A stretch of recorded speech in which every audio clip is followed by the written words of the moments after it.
कार्तिक शुक्ल पक्ष की षष्ठी तिथि के दिन छठ पर्व के नाम से जाना जाता है। छठ पूजा में छठी मैया के साथ साथ सूर्य देव की आराधना की जाती है। साथ ही जीवन में खुशहाली और दीर्घायु की कामना करी जाती है। दोस्तों, कोई भी पूजा बिना व्रत कथा के अधूरी रहती है। तो दोस्तों, आज इस वीडियो में हम छठ पूजा की कथा को सुनेंगे। इस कथा को सुनने के लिए वीडियो में हमारे साथ अंत तक बने रहिएगा, जिससे कि आपको सही और सटीक जानकारी प्राप्त हो पाए। नमस्कार दोस्तों, राधे राधे। आपके हमारे चैनल ज्ञान शास्त्र में आप सभी का स्वागत है।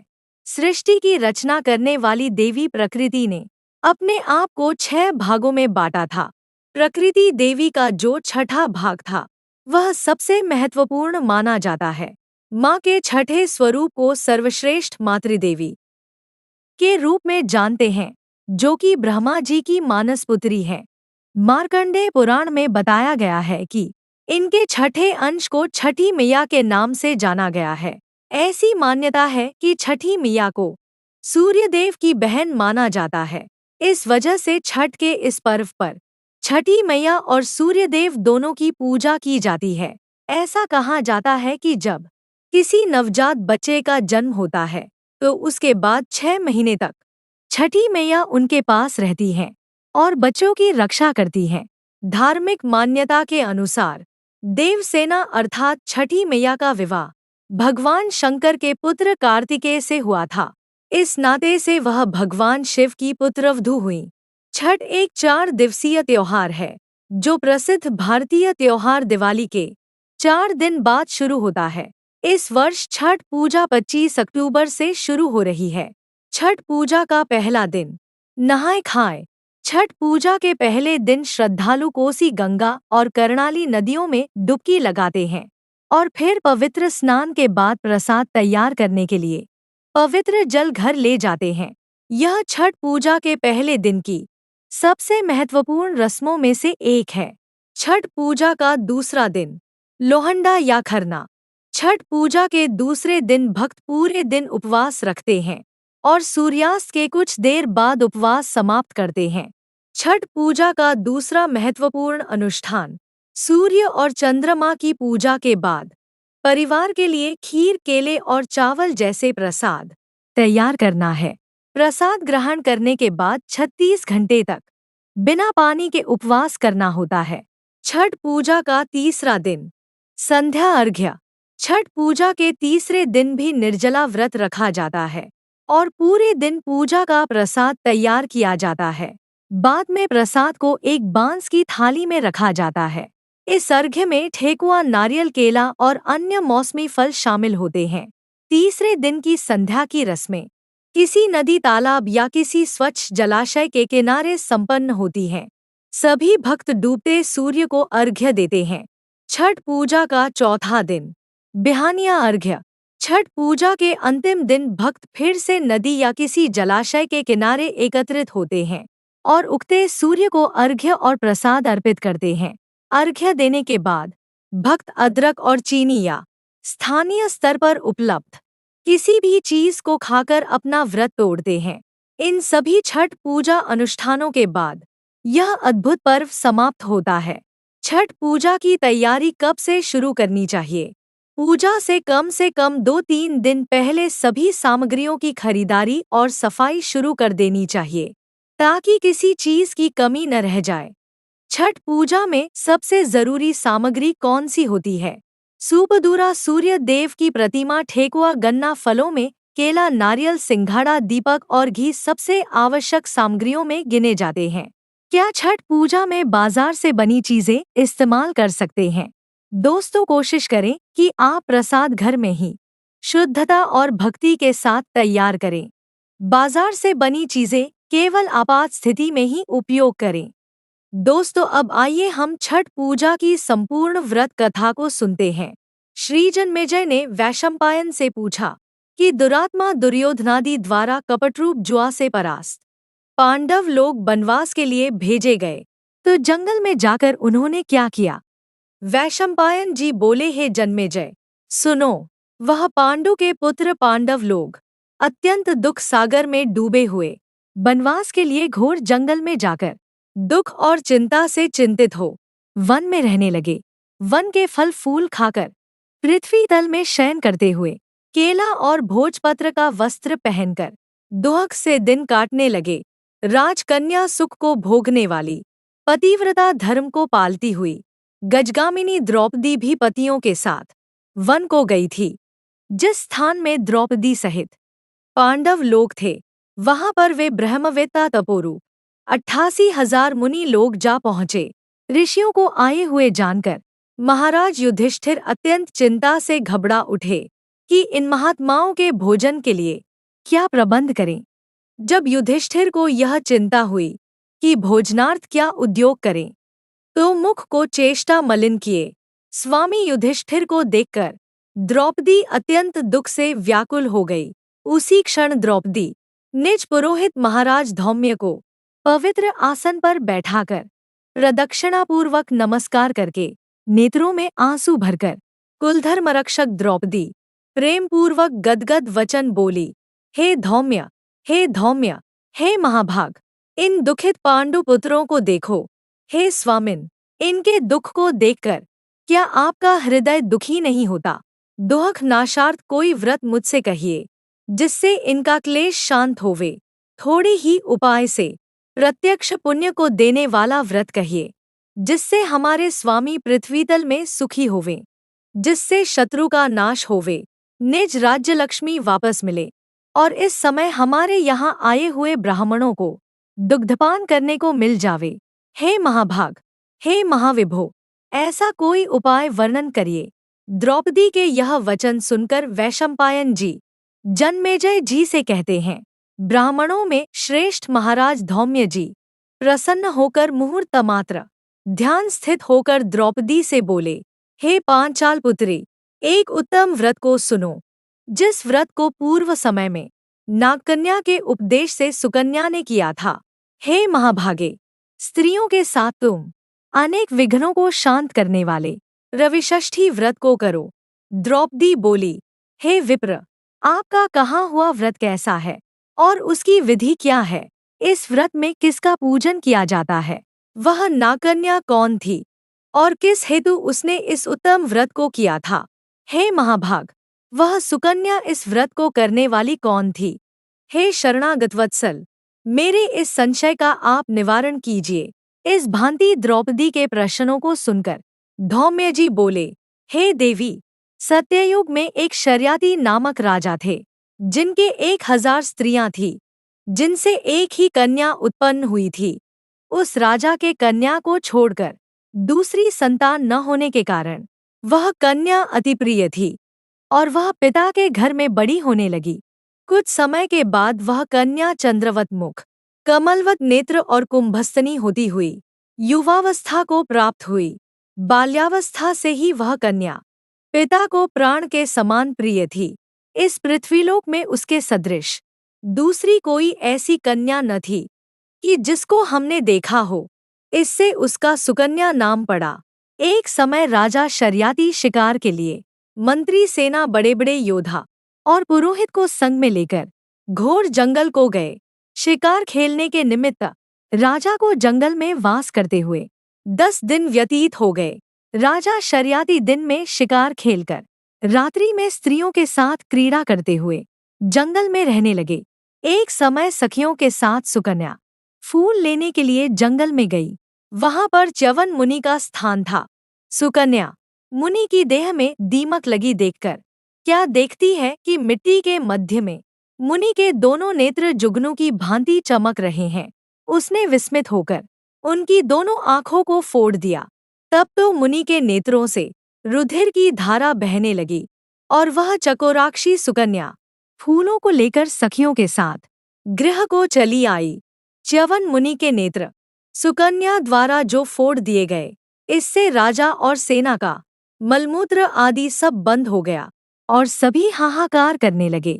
जब 3 दिन और रात्रि व्यतीत हो गई, तो व्याकुल होकर अपने पुरोहित से राजा ने पूछा, हे मुनिसत्तम, किस हेतु हमारा मलमूत्र बंद हो गया? सो आप दिव्य दृष्टि से देखकर कहिए। पुरोहित जी बोले, हे राजन, भार्गववंशी च्यवन नामक एक ऋषि इसी वन में घोर तपस्या कर रहे हैं, जिनके शरीर में दीमक लगकर मांस खा गए हैं तथा हड्डी मात्र मिट्टी से लिपटी है। हे राजन, आपकी कन्या ने अज्ञानतावश उन महाराज के दोनों नेत्र कांटों से फोड़ दिया है, जिससे रुधिर बह रहा है। उन्हीं के क्रोध से यह कष्ट उपस्थित हुआ है। सो हे राजन, आप उनको प्रसन्न करिए और अपनी कन्या उन्हें दे दीजिए। कन्यादान से यह मुनि च्यवन जी प्रसन्न हो जाएंगे। यह पुरोहित के वचन सुनकर राजा शर्याती सुकन्या को साथ लेकर ऋषि के पास गए और जल छोड़ने पर हड्डी मात्र के दर्शन हुए। नेत्रहीन ऋषि को देखकर राजा बोले, हे प्रभो, मेरी कन्या से अनजान में यह अपराध हुआ है, जिससे आपके ये नेत्र फूट गए हैं। हे मुनिवर, आपकी सेवा के हेतु हम अपनी कन्या आपको देते हैं, जिसमें आपको कष्ट न होवे। राजा के वचन सुनकर ऋषि जी बड़े प्रसन्न हुए। उसी समय राजा शर्याती ने सुकन्या को ऋषि के लिए दान कर दिया। राजा से कन्या पाकर मुनि अति प्रसन्न हुए और क्रोध शांत हो गया। तब राजा को मल मूत्र हुआ और सेना सहित प्रसन्न चित्त राजा अपने देश को गए। वह सुकन्या नेत्रहीन च्यवन जी की सेवा करने लगी। वह सुकन्या कार्तिक मास में एक दिन जल के हेतु कर दिया। वो पुष्करिणी में गई। वहां पर उसने अनेक आभूषणों से युक्त नागकन्या को देखा। श्री कश्यप जी के यज्ञ मंडप में सूर्य भगवान का पूजन करती हुई नागकन्या को देखकर सुकन्या धीरे से पास जाकर पूछती है, हे महाभागे, आप क्या करती हैं? किस कारण यहाँ आई हैं? सुकन्या के इस वचन को सुनकर नागकन्या बोली, हे साध्वी, मैं नागकन्या हूँ। व्रत धारण कर कश्यप जी के पूजनार्थ यहाँ आई हूँ। सुकन्या बोली, इस व्रत का और पूजा का क्या प्रभाव है? क्या फल है? इस पूजा की विधि क्या है? किस महीने और किस तिथि को यह उत्तम व्रत किया जाता है? नागकन्या ने कहा, कार्तिक शुक्ल षष्ठी को सप्तमी युक्त होने पर सर्वमनोरथ सिद्धि के लिए यह व्रत किया जाता है। व्रती को चाहिए कि पंचमी के दिन नियम से व्रत को धारण करें। सायंकाल में खीर का भोजन करके पृथ्वी पर सोवे। छठ के दिन व्रत रहे। दिन में 4 रंगों से सुशोभित मंडप में सूर्य नारायण का पूजन करे और रात्रि में जागरण करे। अनेक प्रकार के फल और पकवान आदि का नैवेद्य और सूर्य नारायण की प्रीति के लिए गीत गा बजाकर उत्सव मनावे। जब तक सूर्य नारायण का दर्शन न होवे, तब तक व्रत धारण किए रहे। प्रातःकाल सप्तमी को सूर्य नारायण के दर्शन करके अर्घ्य देवे। दूध, नारियल, कदलीफल, पुष्प, चंदन से सूर्य के 12 नामों का उच्चारण करते हुए और प्रत्येक नाम से दंडवत प्रणाम करते हुए अर्घ्य देवे।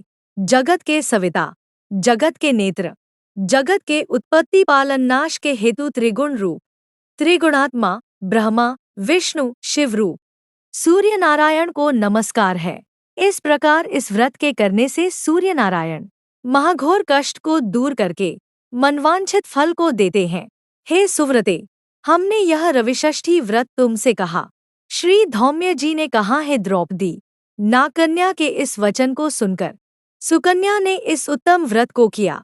इसी व्रत के प्रभाव से च्यवन महाराज के नेत्र पुनः पूर्ववत हो गए और वो ऋषि होकर सुख भोगने लगे। इससे हे पांचालन दिनी, तुम भी इस उत्तम व्रत को करो। इसी व्रत के प्रभाव से तुम्हारे पति पुनः राज्य लक्ष्मी को पाएंगे और निःसंदेह तुम्हारा कल्याण होगा। तब द्रौपदी ने धौम्य महाराज की आज्ञा से यह यथाविधि व्रत किया। तो युधिष्ठिर जी ने अतिथि रूप में आए हुए ब्राह्मणों को भोजन देकर प्रणाम किया। वैशंपायन जी ने कहा, हे जन्मेजय, धौम्य जी से इस उत्तम व्रत को जानकर द्रौपदी ने किया और इसी व्रत के प्रभाव से द्रौपदी पांडवों सहित पुनः राज्य लक्ष्मी को प्राप्त हुई। जो कोई स्त्री इस पुनीत व्रत को करेगी, उसके समस्त पाप नाश होकर सुकन्या की भांति पति सहित सुख को पावेगी। इस व्रत का विधिवत उद्यापन करें। विधि विधान से प्रत्येक वर्ष व्रत करते हुए कथा को सुने, ब्राह्मणों को दक्षिणा देवे, तो उसका मनोरथ सिद्ध होता है। जो कोई भक्तियुक्त इस कथा को सुनता है, उसको पुत्र पौत्र, धन संपत्ति तथा अक्षय सुख मिलता है। इस भांति कथा को सुनकर सूर्य नारायण को अर्घ्य देकर नमस्कार करते हुए श्रोता निज निज घर को जावें। दोस्तों, छठ पूजा की एक अन्य कथा के अनुसार प्रियव्रत नाम के एक राजा थे। उनकी पत्नी का नाम मालिनी था। उनकी कोई संतान नहीं थी। इससे राजा और उनकी पत्नी बहुत दुखी थे। एक दिन संतान प्राप्ति की कामना से उन्होंने महर्षि कश्यप द्वारा किया गया पुत्रेष्टि यज्ञ किया। इस यज्ञ के फलस्वरूप रानी गर्भवती हुई, मगर उन्होंने मृत पुत्र को जन्म दिया। राजा इससे बहुत दुखी हुए। संतान की मृत्यु के शोक में उन्होंने आत्महत्या करने का विचार किया। लेकिन जैसे ही राजा ने आत्महत्या का प्रयास किया, उनके सामने एक सुंदर देवी प्रकट हुई। देवी ने राजा से कहा, मैं षष्ठी देवी हूँ।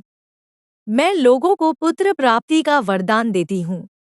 इसके अलावा मैं उन लोगों की सभी मनोकामनाएं पूरी करती हूँ जो सच्ची भक्ति से मेरी पूजा करते हैं। यदि तुम मेरी पूजा करोगे तो मैं तुम्हें पुत्र प्राप्ति का आशीर्वाद दूंगी।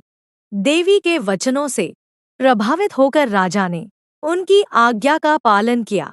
राजा और उनकी पत्नी ने कार्तिक शुक्ल पक्ष की षष्ठी तिथि को पूरे विधि विधान से देवी षष्ठी की पूजा की। फलस्वरूप उन्हें एक सुंदर पुत्र की प्राप्ति हुई। तभी से छठ का पावन पर्व मनाया जाने लगा। अब आइए सुनते हैं छठ पूजा की तीसरी कथा। कथा के अनुसार त्रेता युग में भगवान राम और माता सीता ने की थी सूर्य देव की पूजा।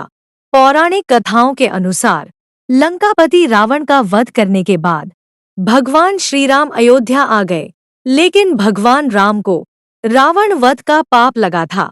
इस पाप से मुक्त होने के लिए ऋषि मुनियों के आदेश पर राजसूय यज्ञ हुआ था। तब श्री राम और माता सीता यज्ञ के लिए ऋषि मुग्दल के आश्रम उनके ही बुलाने पर गए थे।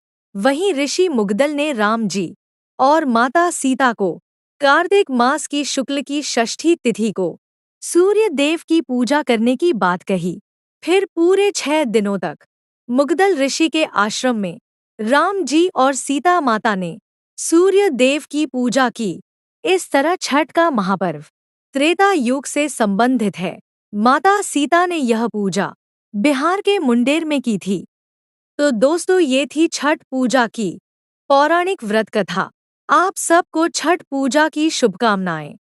दोस्तों, वीडियो अगर अच्छी लगी हो तो वीडियो को लाइक करें, शेयर करें और चैनल पर पहली बार आए हैं तो चैनल को सब्सक्राइब करें और बेल आइकन दबाना न भूलें, जिससे कि मेरी वीडियो सबसे पहले आप तक पहुंच सके। तो मिलते हैं अगली नई वीडियो के साथ। तब तक के लिए राधे राधे।